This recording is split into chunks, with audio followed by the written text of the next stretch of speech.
Hi friends, ఈ వీడియోలో మనం దేవుడికి నైవేద్యంగా పెట్టేటటువంటి క్రిస్పీ వడని ఎలా చేసుకోవాలో డీటెయిల్గా చూద్దాము.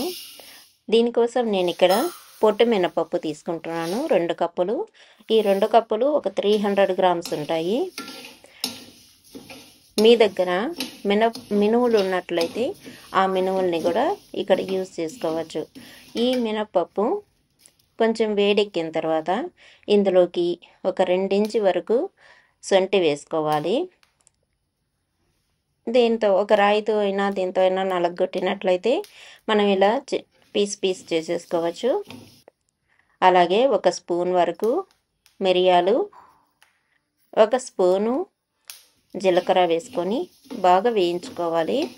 ఈ పొట్టు మినపప్పు వచ్చేసి మనకు బ్లాక్ కలర్లోనే ఉంటుంది కాబట్టి మనకు కలర్ చేంజ్ అవ్వడం అనేది ఇక్కడ మనకు తెలియకుండా ఉంటుంది. కాబట్టి మంచి ఆరోమేటిక్ స్మెల్ వస్తుంది. అప్పుడు మనం దీనిని స్టవ్ మీద నుంచి ఒక ప్లేట్లోకి వంచేసుకొని బాగా చల్లార్చుకోవాలి. ఇటువంటి ఏదైనా పెద్ద ముక్కలుగా ఉన్నట్లయితే ఇలా చేత్తో తుంచేసినట్లయితే మనకు మిక్సీ పట్టేటప్పుడు ఈజీగా ఉంటుంది, ఇరుక్కోకుండా. ఇప్పుడు ఇది బాగా చల్లారిపోయింది. మిక్సీ జార్లోకి ట్రాన్స్ఫర్ చేసుకోవాలి. దీంతో పాటు మనం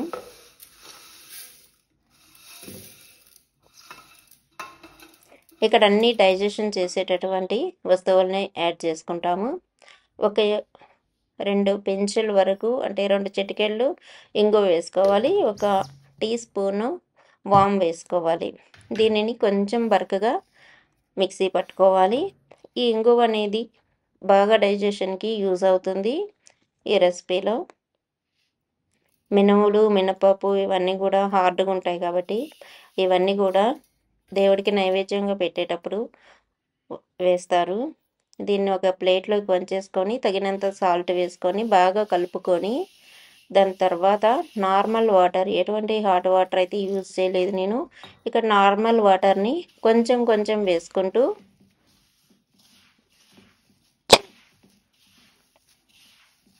ఇలా కలుపుకోవాలి.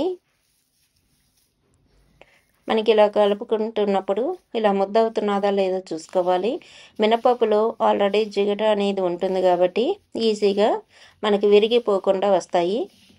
మీ దగ్గర ఈ పొట్టు మినపప్పు కూడా లేనట్లయితే మామూలు మినపప్పుతో కూడా ఈ రెసిపీని చేసుకోవచ్చు.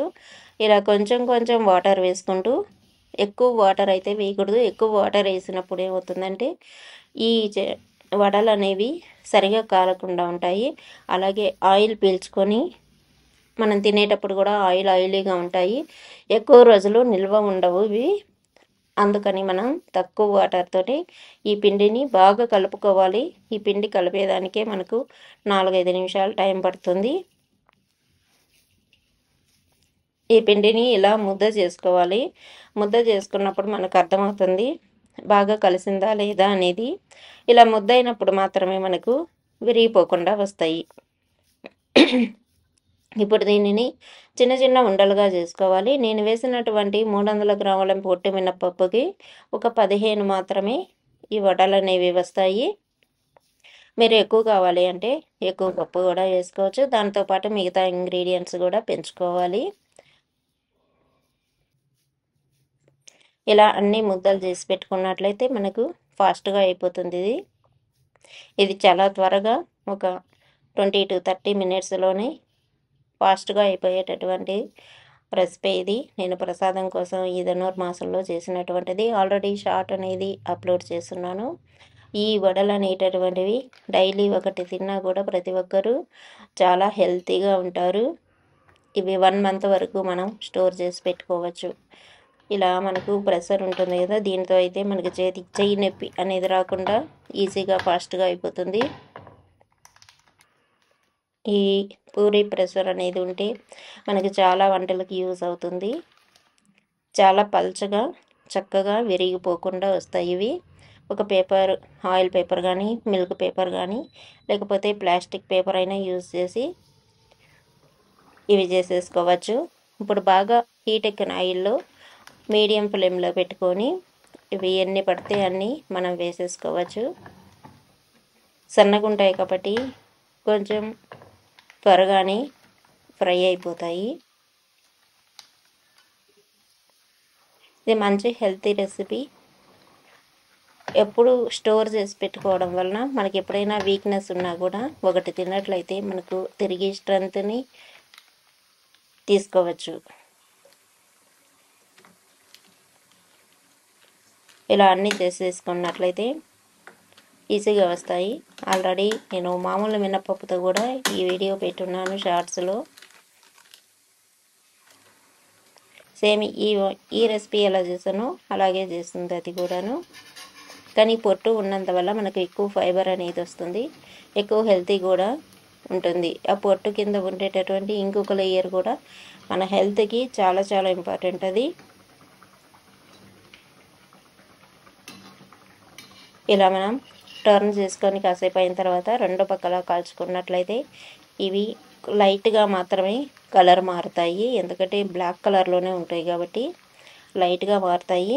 ఎప్పుడైతే బబుల్స్ అనేవి స్టాప్ అయిపోతాయో అప్పుడు మనం తీసేసుకోవడమే. మనకు ఆల్రెడీ తెలిసిపోతుంది అది క్రిస్పీగా వేగిపోయినట్లుగా. అప్పుడు మనం స్టవ్ మీద నుంచి తీసేసుకోవడమే.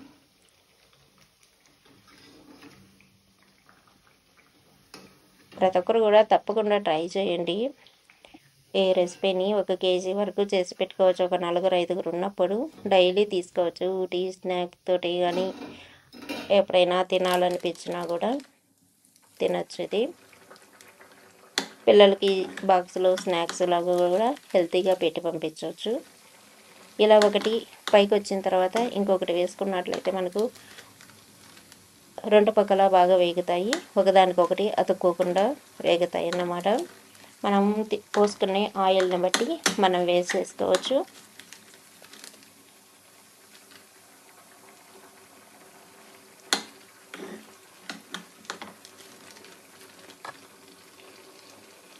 ఇలా వేసుకొని బాగా ఫ్రై చేసుకొని తీసేసుకోవడమే. నా వంటలన్నీ కూడా ఈజీగా ఇంట్లో ఉండే వస్తువులతోటి తయారు చేసుకునేటటువంటి రెసిపీసే ఉంటాయి. మ్యాక్సిమం ఏది కూడా బయటకు వెళ్ళి అప్పటికప్పుడు కొనుక్కొని రావాల్సిన అవసరం లేనటువంటి రెసిపీసే ఉంటాయి. తప్పకుండా చూడండి, సబ్స్క్రైబ్ చేసుకోండి, లైక్ చేయండి, కామెంట్ చేయండి. నేను ఈ ప్రసాదంతో దేవుడికి పాలు కూడా కాచి ఎర్లీ మార్నింగే పెట్టేశాను. చూడండి ఎంత సన్నగా వస్తాయంటే ఎంత సన్నగా వస్తాయి. కాకపోతే కొంచెం పళ్ళు